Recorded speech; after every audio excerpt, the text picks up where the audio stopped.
I'm going to show you 10 techniques I like to use to get stereo width in a mix. 1. Auto pan and panning. 2. Reverb.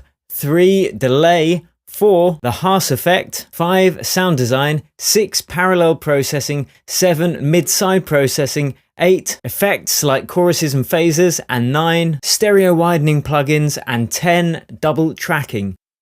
So here are some tips for getting this synth, which is dry and very central, to have much more stereo width, over and above normal panning left and right, of course. So the first option is to use an auto panner. I'm just going to use the Ableton Live one, but Sound Toys make a great one called Pan Man if you don't have Ableton.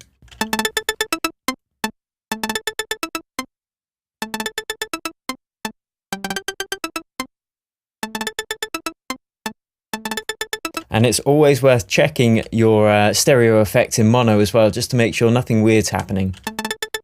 So I've got my shortcut set up to quickly switch to mono.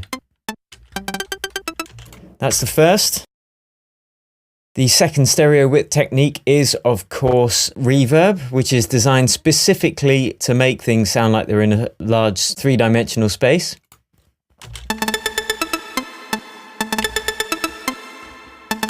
So I'm just doing that on the auxiliary channel. Another option is delay for the same reason. I've set up a ping pong delay on an auxiliary channel and I've just fed some of that through. And of course you can use reverb and delay at the same time. But that's all pretty standard stuff. So let's look at something called the Haas effect. So I'll just turn off the delay and the reverb. And the Haas effect is basically where you duplicate the signal and then just delay one of the signals slightly by a few milliseconds. And we can do that in Ableton by using the simple delay. In Logic, you would use the sample delay plugin. So let's listen to that here. So we'll take off the sync, take the time down to a difference of a few milliseconds, nothing more than about 30 really, and I'll show you why in a second. So that's off.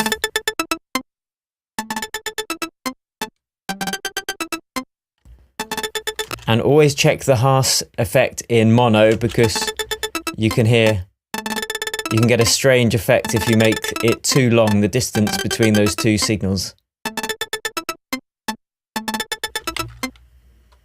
So that's off.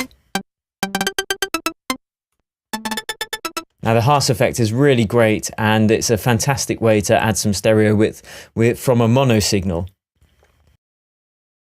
Okay, another option is sound design itself. So let's open up the Sylenth and see what's going on. Okay, we've just got a saw wave there, and then we've got a saw wave here. A couple of octaves down, so we can hear that's off. And what we can do is just pan these two different octaved sounds, which are actually the same sound but just a couple of octaves apart, but just pan one left and pan the other right.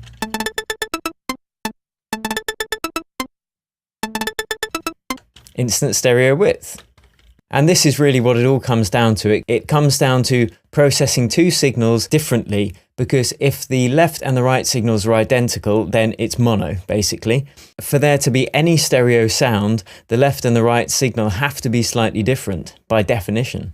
Now, another way we can achieve that from a mono signal is through parallel processing. And again, it's just duplicating a signal. So what we'll do is we will use a saturator.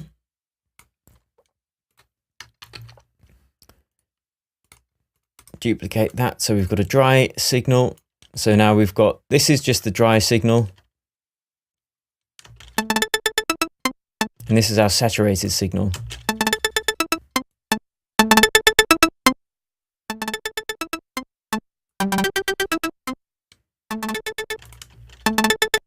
So now we can pan one left and one right and the same thing happens.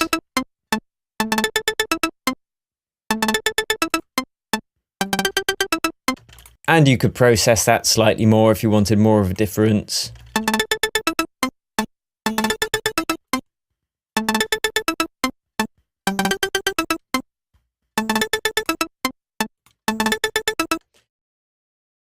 But what if you've already got a stereo signal and you want it to sound wider? Well, we've made a stereo signal now. So let's say we want to spread it out even more. We can use mid-side processing. So we will get the FabFilter Pro Q. We can switch it to mid-side mode. And that basically allows us to EQ the center channel and the side channels. So what we're going to do is just boost the high frequencies in only the side channels.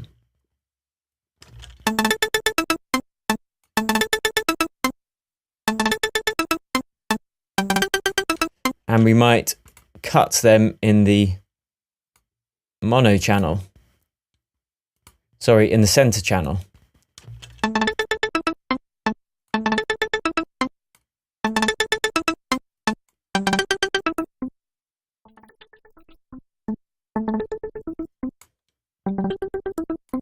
That's an extreme example, of course. And you obviously have to want those frequencies in there, otherwise you'll just mess up the sound that you want. But mid-side processing, great way to get more tweaks on the stereo width. Choruses, again, another great way to get stereo width. So without the chorus and with the chorus. But this can throw up some phase issues, so always check choruses in mono as well. You can hear extreme settings make it sound a bit funny.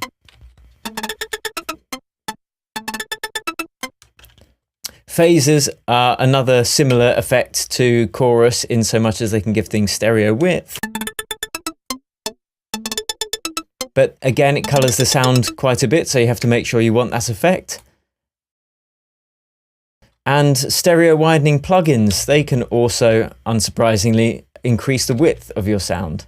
So iZotope make a really good one, which is a multi-band imager, which means you can have your sub-bass frequencies and your low bass frequencies in mono, which is what you want to avoid phase issues. And then we can spread out the higher frequencies. This only works if the signal's already stereo. So you can see right here, everything's still mono. So let's turn on one of our stereo effects that we made earlier.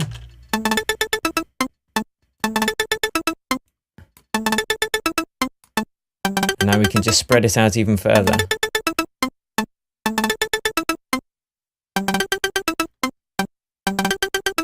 And if we don't have any stereo effects, this plugin comes in with this cool stereoize button, which just delays the signals slightly in a kind of harsh effect way, but it's very good and it doesn't seem to throw up many phase issues, so I like this a lot. That's in mono, and we're checking it, and now in stereo. And that's bypassed.